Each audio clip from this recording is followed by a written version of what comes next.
Coach, I know that was an unusual situation with basically having 7 guys, but when you're in that deal, how valuable does a guy like Jemai Meshack become all of a sudden? I mean, if you have 15 guys, he's valuable, but Jemai is one of those guys that obviously he can go all day. He's one of those basketball players that can be exhausted but still can think, can still make plays, can still read the offense, can tip off what they're running and what actions we're in. So his effort obviously was huge the other night. And if he didn't do what he did defensively down the stretch, it would have been that game would have been a lot closer than it was. Him guarding their 5-man at the end of the game and actually getting stops is, what makes him so valuable and what, makes it to where we feel like he's the best defender in the country because of it. He seems like one of the guys on the court that's like never just standing on 2 feet. He's always moving around. What is that a testament to? How valuable is it to have a guy like that? I think I don't think people realize how smart he is and how much he really understands the game.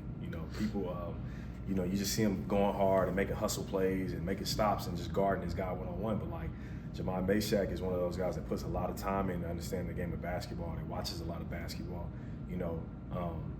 It's interesting. I know a lot of people don't know this. When we were at Baha Mar, I was coming out of my hotel room and going to the the elevator to go downstairs so we could walk to the convention room to go play.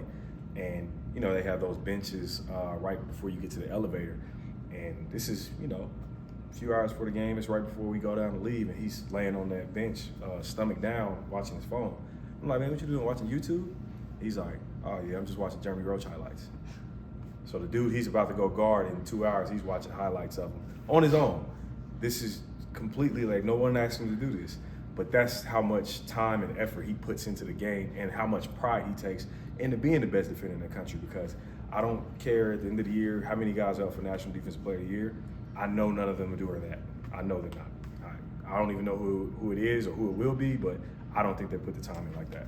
Then for you, how much pride do you have knowing that that hard work is paying off for a guy that put so much into it? Oh, it's great, especially, his freshman year here was my first year here at Tennessee, so I've been able to see the maturation process and all the growth that he's had over the years. And obviously it's paying off for him and it's extremely rewarding, so I'm really happy for him and I just want the success to kind of continue for him, honestly.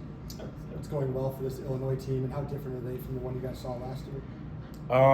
You know what? Different, very much different. Stylistically, some things are similar. Last year, they were older. Obviously, a lot of guys that have played a lot of college basketball games. You had somebody like Terrence Shannon, who was just a bull in the china shop when driving the basketball. He was one of the toughest guys in the country to guard year after year. Obviously, he was an All-American. So replacing him, obviously, is different. They were extremely big across the board in their lineup, but that's something that obviously is the same with this team. They have the kid Caspers, the other kid Tommy, I should say, number 13, the big fella. They lean on those 2 guys. They shoot the ball, I think, better than they did last year. They shot the ball well last year, but they shoot it better. They have some guys that can really fill it up from the outside, and they still play fast, but KJ, the kid, he plays with a little bit better pace. He plays in a lot of drags. Really creative off the bounce, extremely skilled, but shoots the ball really, really well, especially off the bounce. I think I've been saying it all week. He's like the closest thing to college basketball I've ever seen to Luka Doncic. And that's not a slight to Luka at all. And, that's not to, go crazy on the young fella, but he's really good, man. He's one of the better freshmen in the country, so it's going to be a big challenge for us. And coaches, what kind of, just physically, how unique is that for Zakai? I know he typically doesn't have problems with bigger dudes, but this guy's pretty unique. And Zakai's giving up, 6, 7 inches. Yeah, no, last year, their starting lineup, Kylan Boswell, he's about 6'2" in their lineup, whereas last year they started Domask at, 6'5", 6'6". Then they had Terrence Shannon, who was, they listed him at 6'6", but there's no way he was 6'6". He had to be 6'7.5", something like that. Then Ty Rogers, who was 6'6", 6'7". So they were bigger last year across the board than they are this year. But Kylan Boswell was the only difference. Obviously, Casper's is 6'6".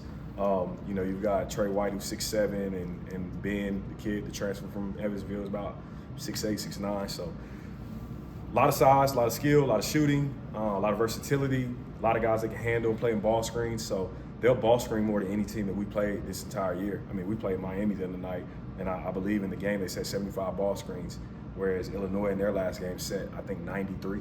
So this will be the most ball screen heavy team that we've played to this point, and a big emphasis for us all year has been perfecting ball screen defense, right? So it's gonna be great, test for us to go out here and see if the work is paying off. Zakai talked the other night about not ducking any smoke with this #1 ranking. How have you seen them attack this week? And they seem excited to be ranked #1 and kind of take on this challenge. To be honest, man, like even talking about it when we go in and watch film here, the excitement that we have to play it's honestly infectious amongst the whole group, and everybody kind of carries on the same. I think we all have the same approach to where #1 is great, but it doesn't mean anything if we don't consistently prove it, right? We talked about that before our last game. Like, man, listen, be excited, be happy, like wear this pride that you're the #1 team in the country, but at the same time, the chip on our shoulder is that every time we step on the floor, you have to show everyone that's watching if we are the #1 team in the country. Show them why we are, right? And then amongst each other as teammates, hold each other accountable to being the #1 team in the country on a daily basis. And I think that our guys do a really good job of that. We have a championship culture, we really do. But a championship culture doesn't mean anything if you don't win championships, to be honest. How much has the standard that's been set that you just talked about, how much does that help these guys handle the expectations of being ranked #1 and then also getting right back on the road and going and playing a big time game? Yeah, it's who we are. The standard means everything around here in this program, whether it's the culture, and that's the standard between the coaches, the players. Everyone is held to a standard of excellence. Everyone is held to a championship standard. And when you have guys like Zakai Ziegler and Jemai Meshack and Jordan Yaney, and honestly, you highlight Zakai and Jemai, like if you had to make a 4-year basketball career outside of a national championship, would you not lay it out like their careers have been? Like, I mean, they've been able to put their year on 3 different banners. They won 2 championship rings. They've been to the round of 32, Sweet 16, and the Elite Eight, right? So the thing that's missing, obviously, is the big one. And every day you're just stacking bricks to kind of get to that last game on Monday night. So I think that for us, it's one game at a time, making sure that we hold each other to the same standard every single day, regardless if it's the days that we're tired and we're trying to pull it up out of each other. That's what we're here for. That's why we're a team. That's why we're a family. Is D-Stone still in concussion protocol, and where's kind of Cam at in that timeline of his eventual return? Haven't got word on it yet. I know both of those guys are working, progressing back. I'm sure, Cam has been really good in his rehab process and doing some court stuff. And D-Stone has been present for everything and kind of, he's been locked in just as much as anybody. So I'm sure they'll be back here soon. I kind of let Chad and G handle a lot of that stuff. So you spoke about Jemai's on-ball defense and all that, but what does he do off-ball that makes such a difference defensively that people don't necessarily see? Yeah, I remember coming to him after the under 12 timeout, and I was like, hey man, we gotta hear your voice more. Like you're not active enough. Like we don't hear you. You're not coaching guys up on the floor, and like we need it. And that's when we made that push, right? And we started getting those stops stringing together, and he came to the under 4, and I'm like, man, like it's that easy for you. Like, but we need it consistently. That goes back to that championship standard that we have. It's like you have to be that guy, otherwise we're a different team. And it's great to see that his voice has grown that much as he's became a senior, to where he's a guy that, when we go over scout, he's extremely locked in. He knows the actions. He knows how to read some of their tendencies. He understands a lot of that stuff, and so guys lean upon him to be that defensive catalyst while he's on the floor. Coach, it felt before the season, I'm sorry, Paige, that it always felt like you guys had a lot of confidence in Cade. How much do you think this first month of the season, just kind of being forced in with JP out and D-Stone out, how much confidence do you think he's gained because of that? Yeah, I mean, he's gained a lot of confidence, man. Like, K's a tough dude. He always has been. I remember when we, in the process of recruiting him, like going down and watching him in high school, you could just tell that everything in front of him was going to be his best basketball.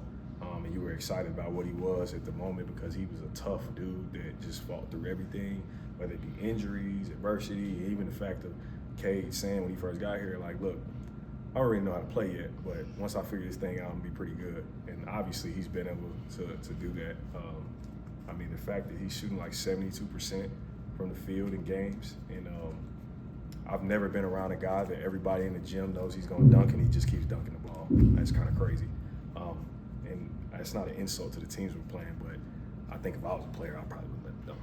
But he's obviously laid his mark on our games, on every one of them, and he's been a spark plug off the bench. And, you know, every game that he continues to play, his role for us and his energy gets more and more important. So for him, it's just making sure that he keeps staying the course and continues to be that spark plug we need off the bench. What wrinkle does he really add, especially on offense, getting ahead or getting ready for Illinois? What wrinkle does Cade add? Yeah, just like with his presence out on the post, or just him out there, like how different does that make the offense? Yeah, it makes it different because you have a guy that can play vertical over the defense. You're able to throw lobs with him on that back line. He works really well. He's gotten really smart with his cutting. He's versatile, so he can do some things on the perimeter. You know, I remember, everybody's comment when he was a young player was how raw he was. And out of short rolls and pick and rolls, he was actually really good, which means he has a really good feel for the game, which is why he can continue to get these dunks and cut on the backside. And he has a feel for that because he just knows how to play basketball, honestly. Now, does he know exactly what he's trying to do all the time? Yeah, probably not. He's learning that. But as an athlete, he uses it in the right form, whether it's defensively or offensively. And I think things are really starting to come together for him now. There's still a lot of meat on the bone, so he's got a lot more work to do, a lot more to strive for. But like I said, he's been huge for us, and we needed him and his efforts to continue. Thanks, Ron.